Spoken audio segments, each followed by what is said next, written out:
We begin with an update on the coronavirus statistics in South Africa. And the number of positive COVID-19 cases in South Africa is now up to 9,126 new infections in the last 24 hours.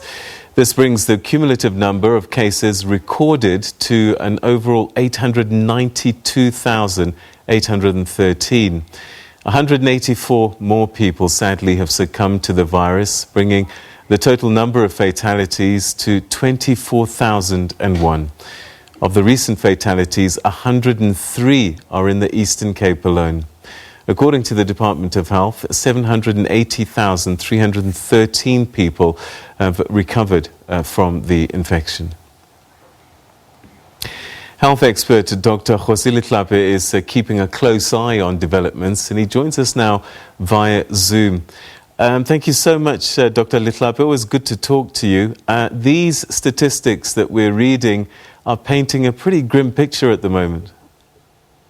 Good evening to you, Peter, and good evening to the listeners. The numbers are grim. I mean, at this rate, we may breach 1 million before the new year. All right, so what do they tell us? Because it looks as if... And all this is because of our own behavior. And this is what I was wondering. We had the first wave. What's different now compared to the first wave? Because it looks as if the infection rate might be worse this time around.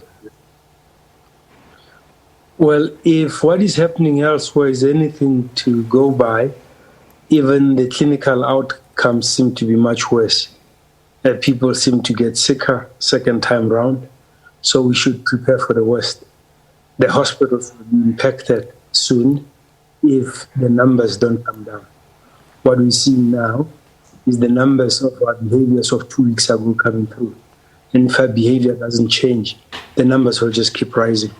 And as Professor Slim Karim said today, we're seeing the worst, and it looks like the worst is still to come. Why do you think that behavior isn't changing? Is it that we're on level 1? I can't hear you, Peter. Can you hear me now, Dr. Letlape? Yes, I can hear you now. All right. I was just saying, why do you think that behavior is not changing? Is it maybe something to do psychologically with the idea that we're on level 1 lockdown?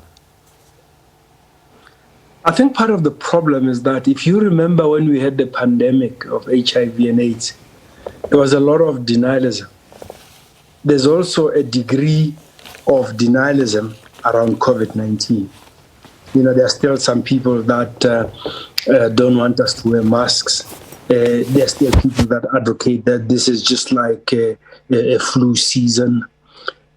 We have people that are now anti-vaccine.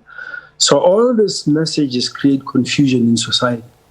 And we need to find out and come up with a mechanism of dealing with the COVID-19 denialists.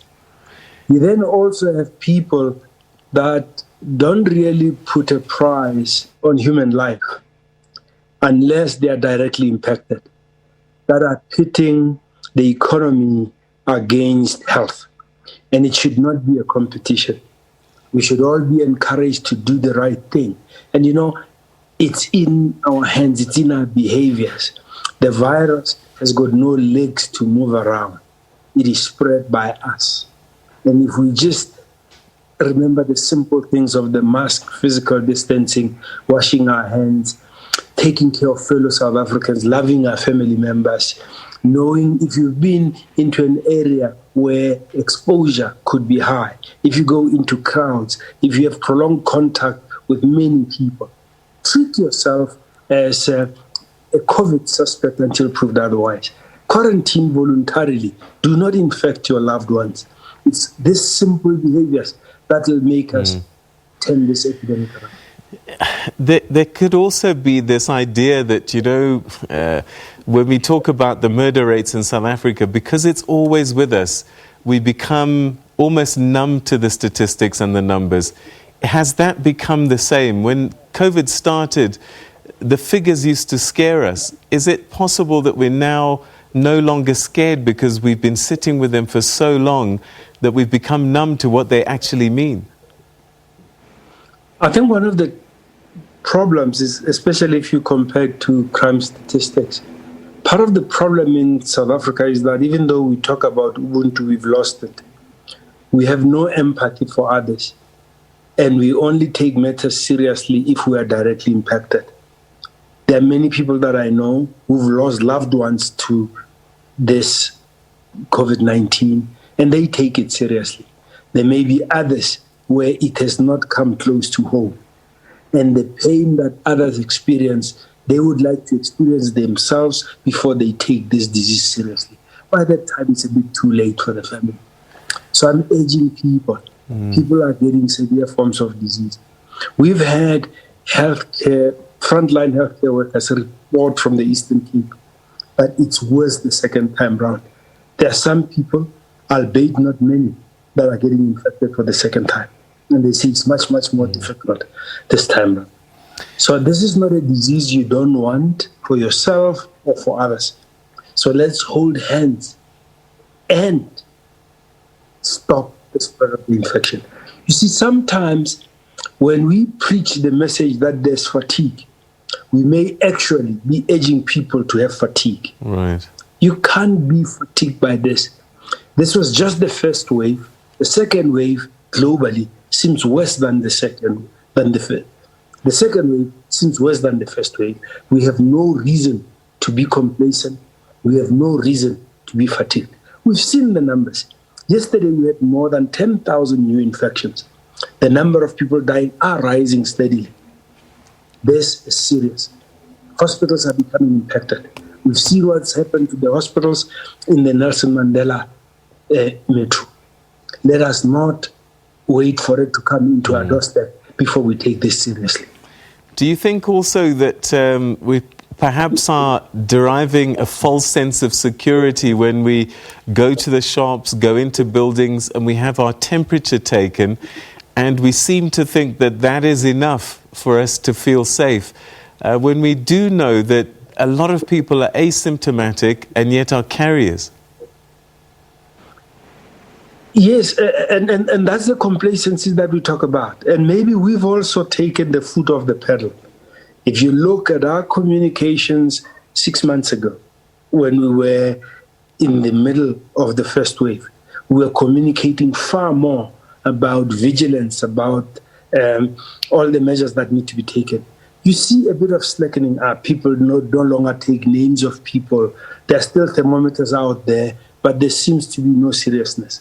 We need to begin to talk again seriously about urging people that the second wave is here. Let's go back to that vigilant behavior that we displayed some time ago. Now, there's things that become unhelpful. When you hear COVID becoming politicized, when you hear of political parties taking the NCC to court for doing what is correct, where, as the minister has clearly articulated, when the fires come up, we need to stop those fires where they begin. If they are now starting in a territory of a different political party, it is unhelpful for them to politicize the disease. Let us talk into engagement. I absolutely have no problem with political parties engaging with other political parties, but let's take this out of the courts. Let's have cogent discussions about what needs to be done and what we are suggesting. All right, if we see what's happened in other countries, we're going through our second wave and it looks like it's going to bite much harder than the first one. The other countries have had pretty serious second lockdowns. We have chosen not to do that. What are your thoughts on that? Could we have done a little bit more in terms of closing things down? Perhaps not a total, but perhaps a little bit more stringent? I think it's one of those things, Peter, where there's a Tswana saying,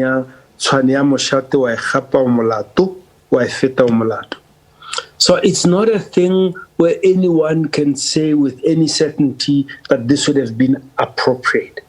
Because we're learning as we go along, and the measures, the public health measures, are not an exact science. There's nothing that says if you have 10 cases, this is the lockdown to do. If you have 12 cases, these are the restrictions to have.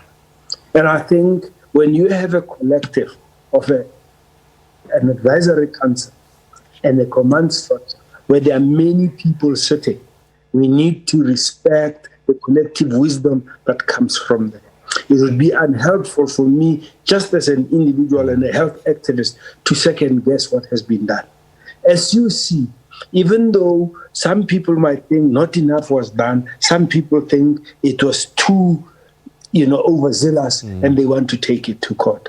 I think we've got to commend the president and his team for taking steady measures that are done on a need-to basis that are targeted areas. But if we do not contain it, and every part of South Africa becomes a hotspot, we may go back to a hard lockdown. I think it would take extreme situations to take us back to a hard lockdown. And for that, we must commend the ministry and the president for the leadership they are showing. It is important to have a balance of trying to keep the economy open, but taking measures to save lives. So I think it is admirable that we're at a point where we're trying to do a combination of the two, informed by the science, informed by the numbers. What's your biggest fear as we get into this festive season? And I would say that from this weekend, probably, we're going to see a lot of traveling taking place. Oh, yes, we're going to see a lot of traveling taking place. And I think one of the major things that we now need to be vigilant about is that prior to the festive season, the spread was in large groups. Now, if we don't have a COVID Christmas, the spread can now happen in families and family gatherings. So I'm pleading with fellow South Africans that even though we will be in families, we need to be vigilant. We need to wear masks where appropriate. We need to be more outside. We still need to observe physical distancing, even though we're families. So let's be cautious about our norms of hugging and kissing when you have people that have not been in your environment for the last 7 days. All right. Doctor. And if we look at each other, if we are physically distanced without being socially distanced, then we will overcome. But the wearing of masks, it's a behavior that we should continue with, even in family gatherings. When you have different households meet, we should behave like we're meeting in the mall and take all the precautions. Even in the homes, let's have the sanitizers. Even in the home, if you can afford it, monitor each other's temperatures, because you don't know where you have been. If you have symptoms, if you are sick, quarantine yourself away from the rest of your family. Wear not just a cloth mask if you are symptomatic, have a surgical mask so that you can keep the spread. But more importantly, quarantine or isolate where necessary. Get tested if you have symptoms. Dr. Letlape, always valuable talking to you. Thank you so much indeed for sharing your thoughts with us this evening. Thank you, Pira. And if we don't speak again, have a COVID Christmas. Observe all the rules. Thank you so much. All right, that's Dr. Letlape giving us some very valuable advice, and for us to remain vigilant at this time, particularly as we go into this Christmas period where we like to spend a lot of time with extended family. But as he was saying, we must almost treat it as if we are at the mall if different households are coming together. Follow the rules. It's very important. This is a very deadly disease.